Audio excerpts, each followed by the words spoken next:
Number 506 Shri Pradeep पुरोहित। 506 माननीय मंत्री जी। उत्तर पटल पे प्रस्तुत। माननीय सदस्य। Thank you speaker sir. मैं आपके जरिए माननीय मंत्री से ये जानना चाहता हूँ कि 2022 से प्रधानमंत्री स्कूल फॉर राइजिंग इंडिया का जो योजना प्लानिंग किया था, हमारे लिए खेद था कि उड़ीसा में जो सरकार उस समय था बीजू जनता दल का सरकार, केंद्र के साथ एमओयू नहीं किया था। 2024 में उड़ीसा सरकार एमओयू किया, सरकार परिवर्तन हुआ और आज रिपोर्ट के हिसाब से 762 स्कूल को पीएम-श्री में उड़ीसा में अंतर्भुक्त किया गया है। ये पीएम-श्री का जो लेबोरेटरी, कंप्यूटर प्रयोगशाला, व्यावसायिक कौशल शिक्षा, स्मार्ट क्लास है, मैं ये जानना चाहता हूँ माननीय मंत्री जी से कि इसके लिए पीएम-श्री की योजना के तहत इसके लिए भी कोई टीचर का व्यवस्था केंद्र से किया जाएगा जिन लोग ट्रेनिंग देंगे। और माननीय मंत्री महोदय।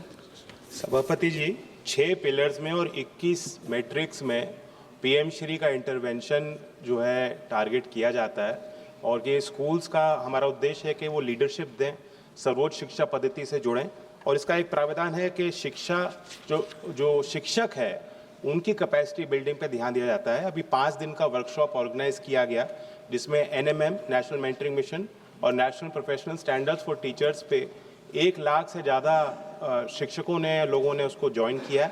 इस प्रकार की कैपेसिटी बिल्डिंग वर्कशॉप हम समय समय पे करते हैं। साथ ही इंक्लूसिव एजुकेशन के लिए उड़ीसा में 50,508 टीचर्स को 5 दिन की ट्रेनिंग निष्ठा के माध्यम से प्रदान की गई। सप्लीमेंट्री। मैं सप्लीमेंट्री में माननीय मंत्री जी से जानना चाहता हूं कि ये जो प्रधानमंत्री स्कूल फॉर राइजिंग इंडिया है, 5 साल के तहत ये पैसा जाता है, ये 2 साल के लिए किया जा सकता है क्या? और दूसरा बात है, सरस्वती शिशु विद्या मंदिर, अरविंद स्कूल जैसे स्कूल को भी पीएम-श्री में शामिल करने का कोई प्रस्ताव केंद्र सरकार का नजदीक है क्या? 2022 से लेकर 2027 तक ये योजना संचालित है।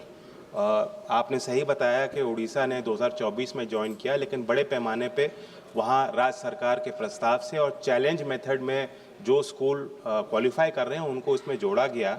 इसकी 3 स्टेज का मेथडोलॉजी होता है स्कूलों को चिन्हित और चुनने में, करने में और चुनने में। पहले तो राज्य सरकार का एमओयू हो ताकि जिम्मेदारियां तय हों, सुनिश्चित हों। उसके पश्चात मिनिमम क्राइटेरिया जो यूडाइस प्लस पे जो डेटा है उसके आधार पे एक पूल ऑफ स्कूल बन जाता है और उसके पश्चात चैलेंज मेथड है। ग्रामीण क्षेत्र में 60% अंक और शहरी क्षेत्र में 70% अंक उस चैलेंज मैट्रिक्स में पाने वाले स्कूलों को उसके पश्चात राज्य सरकार प्रस्तावित करती है और उच्च स्तरीय यहाँ समिति उसका चयन करती है। तो ये प्रक्रिया है। इस प्रक्रिया के अंतर्गत जो प्रस्ताव आते हैं हम उस पर विचार करते हैं। आके नुआ नुआ खबर पाइबार लगी आमर संस्कृति मीडिया के सब्सक्राइब कर देबे और बेल आइकन के बजाबार लगी ना भूलबे। रहलु जुहार।